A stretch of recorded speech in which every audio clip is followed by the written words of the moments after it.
साथियों नमस्कार, आप देख रहे हैं बीटीवी बिहार। मैं हूं सुदीप कुमार और आज जो है हम बिहार पॉलिटिकल के बारे में एक नया जो चैनल शुरू किए हैं उस पर चर्चा शुरू करेंगे। उसमें सबसे पहले मैं अपना गृह जिला जो बेगूसराय है, बेगूसराय लोकसभा अंतर्गत आने वाले जितने भी विधानसभा हैं उनको बारी बारी से बारीकी से आपको मैं समझाऊंगा कि कब जो है कौन से नेता जीते, कब किसको पटखनी दी, कौन किस पे भारी था। उसी क्रम में हम सबसे पहले जिला मुख्यालय का जो विधानसभा क्षेत्र है बेगूसराय, जिसका विधानसभा संख्या 146 है, उसके बारे में हम आज चर्चा करेंगे। अब हम इसी कड़ी में आपको बताएंगे बेगूसराय विधानसभा में कुल 17 बार चुनाव हुए हैं, जिसमें 14 बार मुख्य चुनाव जो कि 5 साल के होते हैं वो हुए हैं और 3 बार उपचुनाव के रूप में हुए, चाहे वो जो है सरकार गिर जाए या किसी अन्य कारण से चाहे विधायक की मृत्यु हो गई हो, उसमें कुल 3 चुनाव हुए हैं और कुल 17 चुनाव में कांग्रेस का ज्यादा बार दबदबा रहा है। आप इससे अंदाजा लगा सकते हैं कि कांग्रेस यहाँ पे कितनी मजबूत है और थी कि कुल 17 बार में से 8 बार कांग्रेस के प्रत्याशी विजयी हुए हैं और वर्तमान में भी कांग्रेस के प्रत्याशी श्रीमती अमिता भूषण यहाँ से विधायिका है। बेगूसराय विधानसभा के गठन होने के बाद 1957 में मेरनी पासवान ने कांग्रेस पार्टी के टिकट पर 39,519 मत प्राप्त किए और उनके प्रतिद्वंदी जो कि चंदेश्वर प्रसाद सिंह थे, उन्होंने सीपीआई से चुनाव लड़ा था और उनको 37,791 वोट से संतोष करना पड़ा और इस प्रकार से मेरनी पासवान ने पहली चुनाव जो कि बेगूसराय विधानसभा की थी उसमें उन्होंने चंद्रशेखर प्रसाद सिंह को 1728 वोट से पराजित किया और उसके बाद जो है उनकी स्वास्थ्य खराब होने के कारण उनकी मृत्यु हो जाती है और 1957 में ही पहली बार विधानसभा चुनाव जो हुई थी उसके बाद कुछ ही दिनों बाद फिर से उपचुनाव करवाना पड़ा और 1957 में इंडियन नेशनल कांग्रेस के पार्टी पर टिकट पर सरयू प्रसाद सिंह चुनाव लड़े और उनको 38,673 मत प्राप्त हुआ और उनके प्रतिद्वंदी जो कि जुगल पासवान सीपीआई से थे उन्हें मात्र 31,691 वोट से संतोष करना पड़ा और उनको सरयू प्रताप सिंह जो कि कांग्रेस पार्टी से थे उन्होंने उनको 6,982 मत से पराजित किया और उसके बाद 1967 का दौर था और उस वक्त सरयू प्रसाद सिंह का दौर खत्म हो चुका था। कांग्रेस के नए नए नेता उभर रहे थे। उसी क्रम में राम नारायण चौधरी जो कि बेगूसराय विधानसभा से चुनाव लड़ रहे थे कांग्रेस पार्टी के टिकट पर, उनको 24,433 मत प्राप्त हुए और उनके प्रतिद्वंदी जो कि रामसागर सिंह थे, सीपीआई से लड़ रहे थे, उन्हें मात्र 10,247 वोट से संतोष करना पड़ गया और इस तरह से इस 3 विधानसभा चुनाव में अब तक सबसे ज़्यादा वोट से पराजित हुए थे रामसागर सिंह और उन्हें 14,186 वोट से पराजय का सामना करना पड़ा। और 5 साल का गुजरा, फिर भोला सिंह एक तेज तर्रार वक्ता, तेज तर्रार नेता जो कि जीडी कॉलेज में पढ़ते हुए उन्होंने एक नया राजनीतिक जीवन चल रहे थे, उन्होंने निर्दलीय चुनाव लड़ने का संकल्प लिया और उन्होंने पूरी दमखम के साथ इस बार निर्दलीय चुनाव लड़ा और उन्होंने 38,113 मत प्राप्त किया और इनके प्रतिद्वंदी मात्र 11,865 वोट प्राप्त कर सके जो कि कांग्रेस पार्टी से थे। इससे आप अंदाज़ा लगा सकते हैं कि भोला प्रसाद सिंह में क्या वक्ता था, किस प्रकार के वो नेता थे और उन्होंने 26,248 मत से कांग्रेस पार्टी की नींव हिलाते हुए आर चौधरी यानी कि जो है ये राम नारायण चौधरी को 26,248 मत से पराजित किए थे। वर्ष 1969 की बात है। सूर्य प्रसाद सिंह जो कि कांग्रेस पार्टी से थे, उन्होंने 5 साल मेहनत करके एक बार फिर से कांग्रेस पार्टी को बेगूसराय विधानसभा में एक नया ऊर्जा प्रदान किए। उन्होंने 24,589 मत प्राप्त किए और इनके प्रतिद्वंदी जो भोला सिंह जो पिछले बार निर्दलीय चुनाव लड़े थे, इस बार उन्होंने सीपीआई से चुनाव लड़ने का मन बनाया था, उन्होंने 23,835 मत प्राप्त किए और इस प्रकार से कड़ी टक्कर देते हुए सूर्य प्रसाद सिंह जो कि कांग्रेस पार्टी से थे, उन्होंने भोला सिंह को 754 मत से पराजित कर दिए। इस प्रकार से भोला सिंह की यहाँ पे हार हुई और एक बार फिर 1972 में चुनाव का वक्त था। भोला सिंह इस बार फिर से मेहनत किए और इस बार भी उन्होंने सीपीआई से ही चुनाव लड़ने का मन बना लिया था। इस बार चुनाव भी सीपीआई के टिकट से लड़े और उन्हें इस बार वोट 21,887 प्राप्त हुआ, जिसके विरुद्ध उनके प्रतिद्वंदी जो थे गीता सिंह, जो कि कांग्रेस पार्टी से चुनाव लड़ रहे थे, उन्हें 11,771 मत प्राप्त हुआ। और इस प्रकार से भोला सिंह ने एक बार फिर उलटफेर करते हुए गीता सिंह, जो कि कांग्रेस पार्टी से थे, उन्हें 10,116 मतों से पराजित किए। और 1972 के बाद 1977 का दौर था। भोला सिंह अपनी पैर जमा चुके थे, अपनी राजनीतिक पैठ बढ़ा चुके थे। बेगूसराय में उनके जनता पे नस नस की पकड़ था। और 1977 के चुनाव में भी भोला सिंह कांग्रेस पार्टी में चले जाते हैं। और इस बार कांग्रेस पार्टी के टिकट पर चुनाव लड़ते हुए 17,161 मत प्राप्त किए। और जिसके विरुद्ध में यानी प्रतिद्वंदी के रूप में रामसागर प्रसाद सिंह, जो कि इस बार निर्दलीय चुनाव लड़ते हैं, उनको 13,638 मत प्राप्त होता है। इस प्रकार से भोला सिंह ने रामसागर प्रसाद सिंह को 3523 मतों से पराजित कर देते हैं। 3 साल के बाद एक बार फिर से विधानसभा चुनाव की वक्त है। भोला सिंह इस बार भी कांग्रेस पार्टी से ही चुनाव लड़ते हैं। इस बार जो है वोट प्रतिशत भी बेगूसराय में बढ़ा था। और इस बार अब तक के हुए चुनाव में सबसे ज्यादा मत जो है कास्ट हुआ था। तो इस बार भोला सिंह को 30,221 मत प्राप्त हुआ था।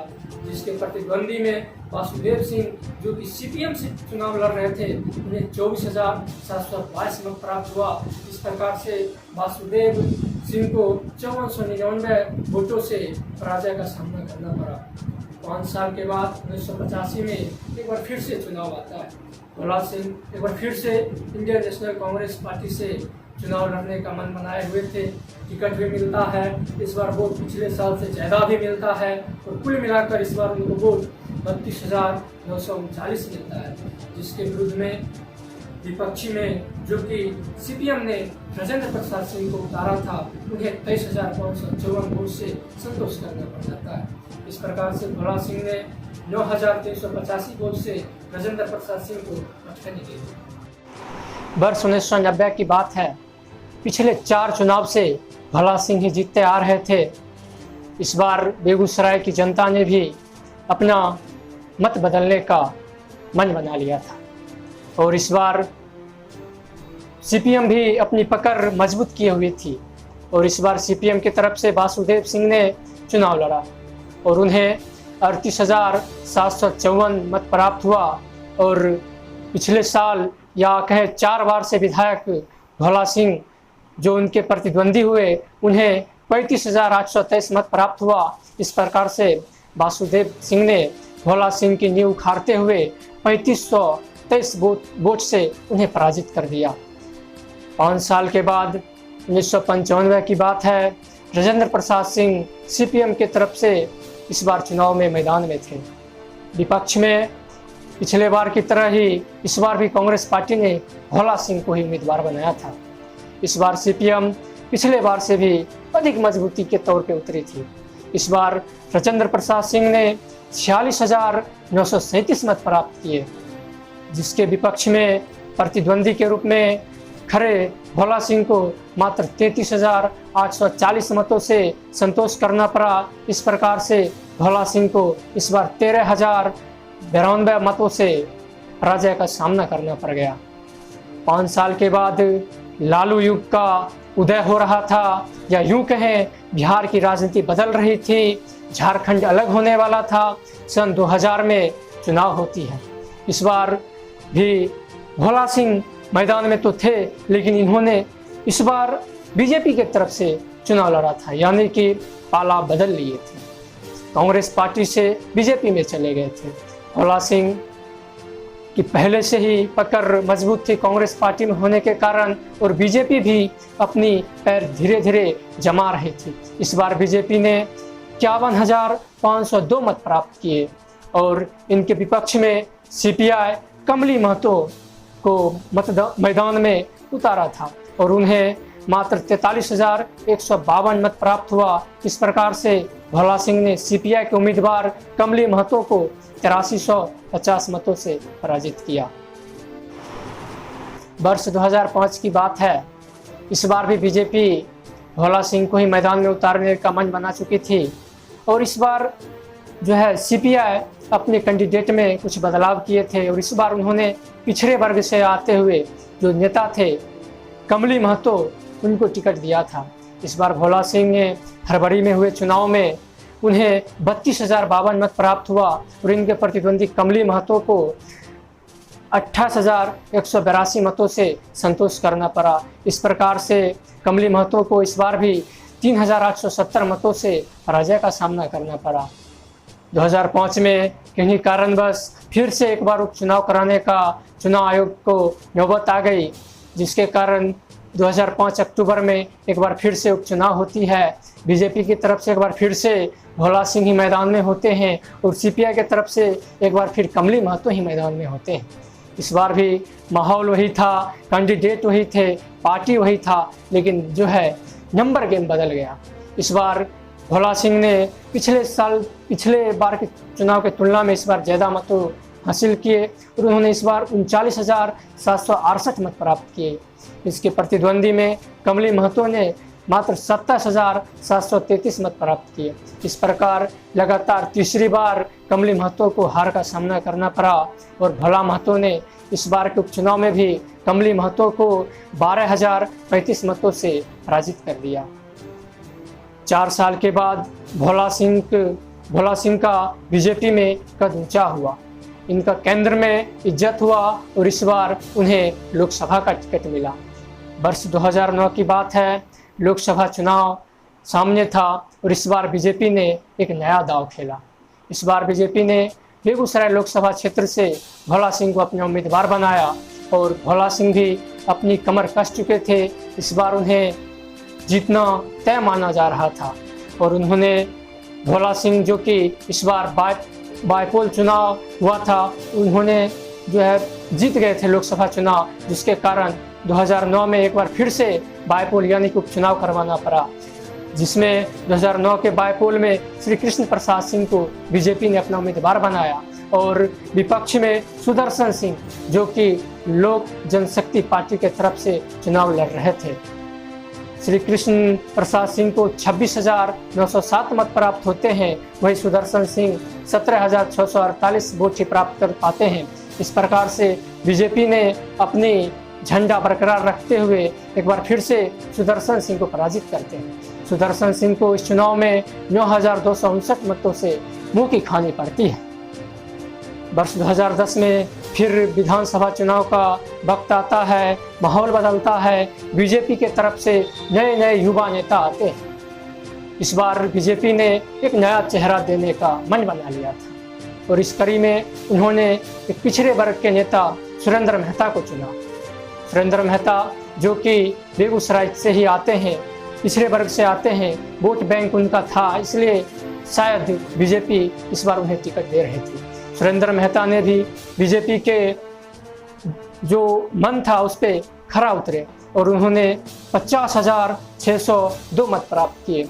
उनके प्रतिद्वंदी उपेंद्र प्रसाद सिंह, जो कि एलजेपी यानी लोक जनशक्ति पार्टी से चुनाव लड़ रहे थे, उन्हें मात्र 30,984 मत ही प्राप्त हुआ था। उन्हें 19,618 वोट से पराजित किए थे सुरेंद्र मेहता ने। सुरेंद्र मेहता 5 साल कार्यकाल पूरा करते हैं, बीच में समीकरण बदलता है। नीतीश कुमार की पार्टी लालू प्रसाद यादव यानी आरजेडी से मिल जाती है। वर्ष 2015 में एक नया समीकरण तैयार होता है, महागठबंधन और विपक्ष में एनडीए। एनडीए में बीजेपी एलजेपी रहती है और जो कि इधर महागठबंधन का जो कुनबा मजबूत हुआ, लालू प्रसाद यादव के साथ नीतीश कुमार के आने से इस बार जो है बेगूसराय विधानसभा कांग्रेस पार्टी के खाते में चली जाती है और कांग्रेस पार्टी की तरफ से इस बार अमिता भूषण, जो कि महिला कैंडिडेट को मैदान में उतारा जाता है और उन्होंने इस बार चुनाव में बाजी मार लेती है। उन्हें सबसे ज़्यादा 83,521 मत प्राप्त होते हैं। लोगों का मानना है इतना वोट महागठबंधन में होने के कारण ही आया, मतलब नीतीश कुमार का वोट बैंक भी कांग्रेस पार्टी में ट्रांसफ़र हुआ, आरजेडी यानी लालू प्रसाद यादव का वोट बैंक भी कांग्रेस पार्टी में ट्रांसफ़र हुआ था, जिसके कारण से इस बार कांग्रेस पार्टी जो बेगूसराय विधानसभा चुनाव लड़ रही थी, अमिता भूषण की तरफ से उन्हें जो है 83,521 मत प्राप्त हुआ और एनडीए का कुनबा छोटा होने के कारण इस बार सुरेंद्र मेहता को मुंह की खानी पड़ जाती है। उन्हें मात्र 66,990 वोटों से संतोष करना पड़ जाता है। और इस प्रकार से अमिताभ भूषण ने सुरेंद्र मेहता को 16,531 वोट से पराजित कर देती है और अभी तक कार्यकाल चल रहा है। तो साथियों, आपने देखा हमारे BTV बिहार की ओर से एक साझा कोशिश थी कि आप लोगों के सामने बेगूसराय विधानसभा का गठन जब से हुआ था तब से लेकर अब तक की हुई सारी विधानसभा चुनाव, चाहे वो मुख्य चुनाव हो, उपचुनाव हो, सारे चुनाव का विश्लेषण एक साथ एक प्लेटफॉर्म पर लाने की कोशिश थी। और शायद हमें उम्मीद है हम आपके उम्मीदों पर खरा होंगे। तो अब हम अगले वीडियो में हम चर्चा करेंगे कि बदली परिस्थितियों का मतलब ये है, इस बार जो है नीतीश कुमार फिर से NDA का हिस्सा है और RJD और कांग्रेस एक साथ है।